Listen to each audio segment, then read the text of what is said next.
Synlighed er efterspurgt som aldrig før. Og du bliver bare ikke mere synlig, end når du står på en scene. Så kan man spørge sig selv, hvorfor er det så, at ledere, iværksættere og sælgere og eksperter, de ikke bruger scenen noget mere? Hvorfor gør det ikke det? Jamen, det kan skyldes nervøsitet måske, eller ubehag. Omkring 80% af alle, de bakser med en eller anden form for ubehag for at stå på scenen. Det kan også være, at de har udfordringer med sproglige virkemidler, eller hvordan man bruger stemmen. Det kan være, det halter der. Nogle er også bange for at falde i den her death by PowerPoint-fælde, og andre igen, de har udfordringer med at involvere deres publikum. Der er alle mulige grunde til, at folk de ikke bruger scenen mere. Og det er rigtig ærgerligt, fordi hver gang du træder op på scenen, så er det en mulighed for at skabe værdi for dit publikum og værdi for dig selv. Jeg plejer at sige, at stage time is wealth time. Stage time is wealth time, ja.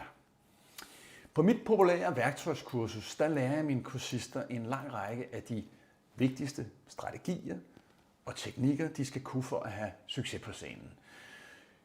Jeg lærer dem også, hvordan de får mere mod, og hvordan de får mere lyst til at træde derop. Og det er uanset om det er en konference, eller et netværksmøde, eller de skal ind og levere en salgspræstation, eller bare levere et webinar på nettet for den sags skyld. Du vil lære, hvordan du vinder dit publikum over, hvordan du skaber tryghed, hvordan du får dit publikum til at slappe af og føle sig godt tilpas, hvordan du skaber en relation med dit publikum. Fordi public speaking, det er en relationssport. Og det handler aldrig om dig, det handler altid om dit publikum. Og det glemmer mange. Du vil også lære, hvordan du finder din naturlige speaker-personlighed. For den gode nyhed er, at der er en plads på scenen for alle. Man skal bare være autentisk, for hvis ikke du er autentisk, så disconnecter du med dit publikum. Så stopper de med at lytte, og så får de ingen værdi ud af dit indlæg.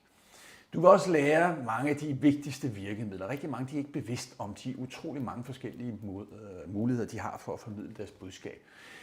Og derfor bliver det ofte kedeligt og ensformigt, og i øvrigt falder mange i den her fælde med at bruge alt for mange slides med for meget tekst.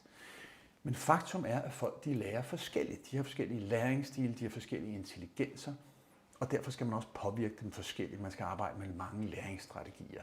I øvrigt lærer alle bedre, hvis de får budskabet leveret på mange forskellige måder. Anyway, mit kursus er relevant for dig, hvis du er leder, og du gerne vil have dine strategier formidlet ud med mere gennemslagskraft, så dit team forstår dem og handler på dem.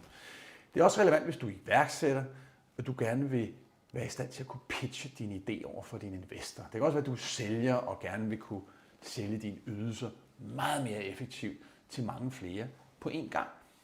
Eller måske er du ekspert, og du vil gerne bruge scenen til at få flere følgere, til at øge din brand value.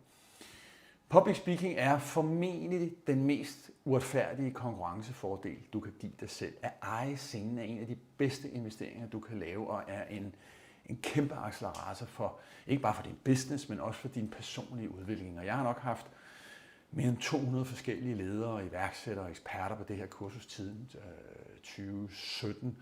Og du kan læse nogle af deres testimonials på den her side.